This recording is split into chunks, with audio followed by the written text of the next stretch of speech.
Let's all go to the lobby. Let's all go to the lobby. Let's all go to the lobby and have ourselves a drink.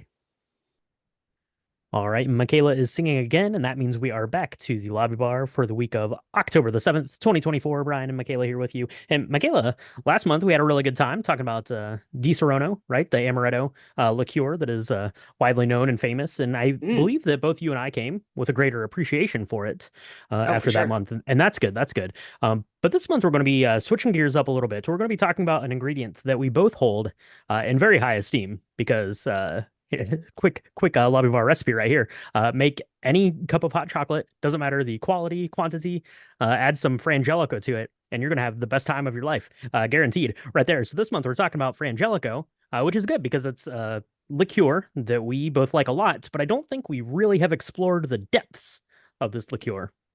That's right. We're probably going to talk about it at some point on a lobby bar, but I fell in love with Frangelico when I was 21 and I had my first Wow. chocolate cake shot. It is amazing. And it's weird because Frangelico is like a hazelnut kind of liqueur. And we're going to talk about all the things because Brian, of course, knows the history of how it was made and all that stuff. But Mm-hmm. but I remember getting the shot and I didn't, I was 21. I was very new to the whole alcohol scene and I thought shots of whiskey were gross and shots of tequila were even grosser. And so a bartender was like, "How about a shot that tastes like chocolate cake?" And I was like, "No way!" And it's a hazelnut liqueur, but somehow it adds this amazing cocoa nutty thingness to everything. So I don't do that anymore because I'm a grown up who probably shouldn't have shots ever again. But Don't let her fool you can out there, people. confirm chocolate hot cocoa with frangelico in it, the best thing ever. So good. Do it, especially now it's starting to get like actually cold, like actually kind of Mm-hmm. chilly, like the leaves are actually starting to fall. It's good. Yeah, Good time for it. it gives a very Nutella, like liquid Nutella in a glass, sort of a thing going on there, which is good, and that makes sense, right? Because Nutella is Italian and Frangelico also Italian. So, as you said, Michaela, I did learn all the things about this. It was introduced in 1978. It is a hazelnut and herb liqueur, and is made by soaking hazelnuts, cocoa, vanilla, and some other flavors, and then that is strained, slightly sweetened, and bottled in a very distinctive bottle. The bottle, it looks like a little monk. That's pretty cool. It has a little rope tied around its waist there. But it's not just any monk. Michaela, legend says that this liqueur was named in honor of Friar Angelico, who was a monk that lived in the Piedmont region of Italy and created his own liqueurs. I myself believe that is a tall tale used for marketing purposes. But if you're a friend of Friar Angelico, accept my apology. Maybe he is out there making delicious liqueurs for the world. So that is what Frangelico is. It's not very old, which is kind of surprising. A lot of like these Italian liqueurs we talked about, like Di Serono last week was like, I don't know, like 1500 years old or something like that. Yeah, But yeah, yeah. 1978, that's barely older than us. That's right. And that's great because it's Never mind. nice to Strike know. that. Edit that. Edit that. Barely.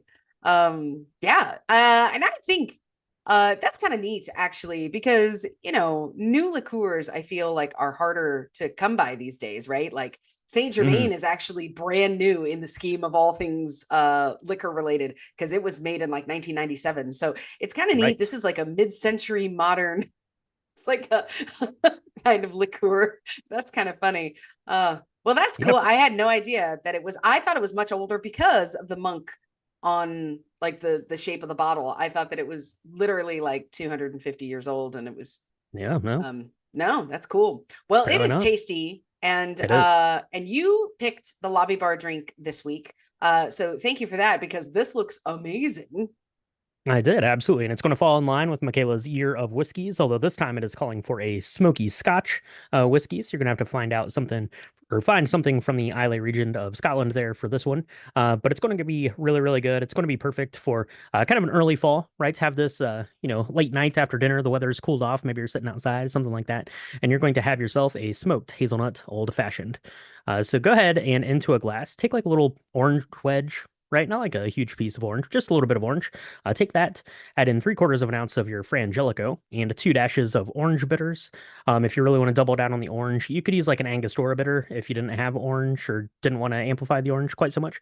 But take that and you're going to muddle it. So you want to get all of the oils out of the orange skin, all the juice out of the orange. Go ahead and put in like a big ice cube or a couple of ice cubes, and then you're going to add in 2 ounces of your smoky scotch. Give it a little stir and enjoy. So it's a little bit hazelnutty, it's a little bit orangey, and it's a little bit smoky from that scotch, but a perfect kind of early fall tipple, I think. Mm, I like it. So smoked smoky scotch. I was a little concerned that the smoke would kind of over and the orange would like overpower this hazelnutty cocoa kind of thing because Frangelico to me doesn't taste as nutty as it feels nutty, if that makes sense. Like it doesn't That does not um make any sense. doesn't it? No, okay. So like when you have, I don't know, to me it's more of a cocoa kind of taste, but it's Mm. very unctuous. Is that And because you associate it with a chocolate cake shot? yes, that is absolutely why. Probably. It's probably all in my head, and that's That's okay. right. But I was a little concerned that the extra like orange and the smokiness would like muddle with that and mess it up. But that is not the case. This felt like a very big girl, big boy, big person drink, like an adult drink versus a shot of, chocolate Mm, cake. So right. that was really fun. It's really pretty. I love Mm. the I put a orange slice on the side of my like a little wedge, not like a half, but like a little wedge because it seemed more sophisticated. So I don't know. I thought this was really tasty. And it melds together. The smokiness didn't put me off as much as I thought it would. Yeah, I really like this. I like the little pop of orange you get from that muddled that bit of orange juice there. The Frangelico obviously has that hazelnut sort of mouthfeel. It's very velvety in the mouth, and then the smoky scotch, which is really nice. I myself don't smoke cigars, but this cocktail to me kind of tastes like what I imagine, I guess at least a cigar to taste like, which is guess something that is nice to have this time of year. So that is the smoked hazelnut old fashioned as we get into our Frangelico month. So go ahead and grab yourself a bottle of that and follow along. We'll be coming up with some cocktails all through October here for that bottle of Frangelico for everyone. So let's talk about the box office here. Michaela, we had Joker, Folie à Deux came out this weekend. It hit $40 million, so led the way there. And then everything else basically dropped down a spot. Wild Robot, Beetlejuice, Transformers 1, and Speak No Evil.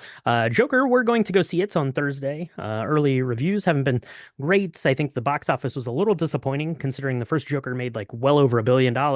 So this is definitely not going to do that, which we talked about a little bit in our hangout last week. But I don't know. Are you looking forward to going to see the Joker? I'm excited to listen to Lady Gaga, but I don't know.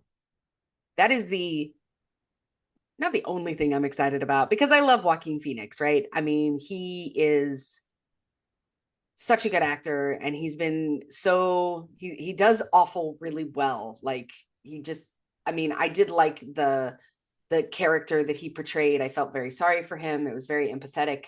But also you really didn't like him in the first Joker. I can't say I'm really looking forward to a continuation of the story because I think that it's only going to get worse to watch Okay. from like a human perspective. And I've only seen a couple of the different previews. I think this is going to have kind of a Chicago-esque feel to it, where these things are Okay. happening in people's minds. And they're like, he meets Lady Gaga as Harley Quinn. They form a relationship. That's my story. Looking at the preview, I could be totally wrong. I mean, I'm much more interested in seeing the Lady Gaga interaction than I am just kind of watching the film, if that makes sense. Yeah, there you go. Fair enough. Fair enough. And somewhere very far down that list is Megalopolis. We're going to be seeing that this week as well. So I'll have to let everyone know what we thought about both of those once we've made our way to the lobby bar at our local theater and check that out. So if you're not going out to see Joker, maybe you're waiting, maybe you're looking for something even scarier. Maybe it's Terrifier 3 that is coming out this week. It is the third Terrifier film. I have not seen Terrifier 1 or Terrifier 2, and I'm probably not going to see Terrifier 3 because it looks horrific. Not that into it. It's apparently this creepy clown. I don't like that. It looks very scary.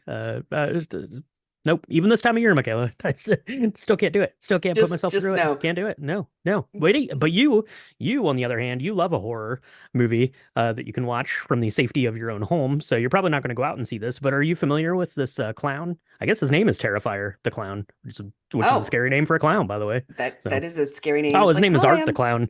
Art the Clown, still a scary name Art. for a clown. Yeah, okay.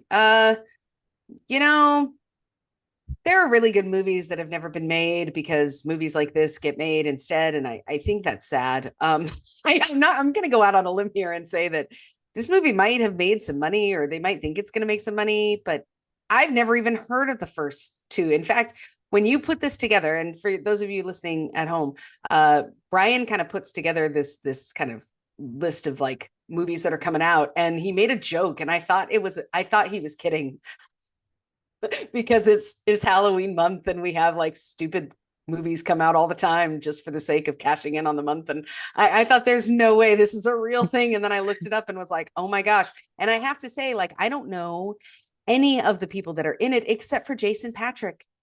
Um, some of these Chris Jericho's in it, I guess. That's cool. Chris Jericho. I was a wrestler, I think. I will have you know, Michaela, that people love Terrifier, whether you have heard of it or not.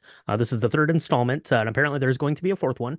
The first Great. Terrifier made $800,000. The second Terrifier went on to make $16 million, and I guarantee this one's going to do even better than that. So go see Terrifier the Clown if you have the gumption and the strong will to go see it. I do not, so I'm not going to be going to see Terrifier, just to be clear for everyone. I am going to be staying home to watch some things at my house, though. That's going to be my jam this week. We've got a couple of things coming up. We've got another horror series coming up on Peacock. It is called Teacup. It's based off of a book. Looks like it's getting some pretty good reviews, so I'm probably going to check that out. I love me a good horror story here this time of a year, especially like in a serialized kind of a fashion. And then we've got a TV show coming to Max. It's an HBO original here.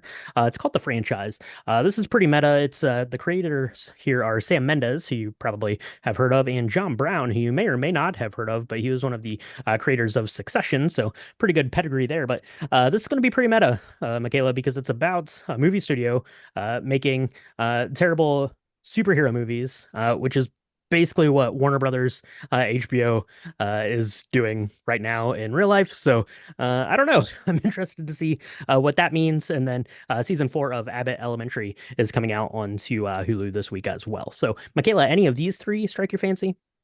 So the franchise sounds really interesting because I think it's like the movie take of The Boys, perhaps. I don't know, because The Boys is actually about superheroes that are bad and like their effect as superheroes versus like supervillains. And it's very meta to me because you think of like what's happening in the world and you're like, that's not that far off.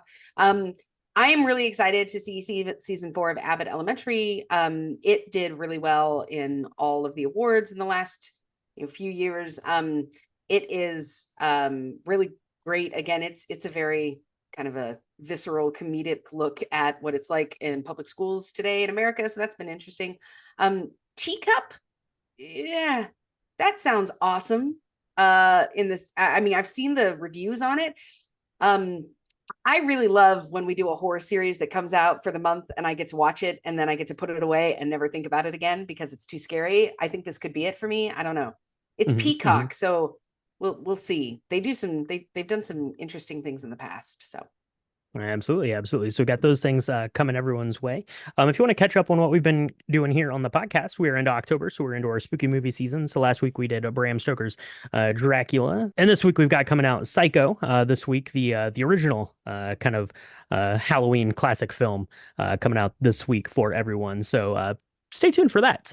Grab yourself some milk. You're going to need that for your cocktail for this week. Watch Psycho. Maybe you remember it better better than I do every year when I go back to watch it. So that's what we've got coming out there. We've got Beetlejuice is there on our Patreon for the Patreon bonus episode for the month. And then our Hangout is up there as well. That is on patreon.com/drinkthemovies. And you want to make sure you're following along with that because we're going to be doing all sorts of scary movies here this time of year as we make our way through October and talking about Frangelico along the way. So, Michaela, you need to go. Your screening of Terrifier Part 3 is about to start. So I'm going to send you out of here so you can go watch that. And then I'm going to see what else I can find about Frangelico. So thank you everyone for joining us and we'll talk to you next week in the lobby bar.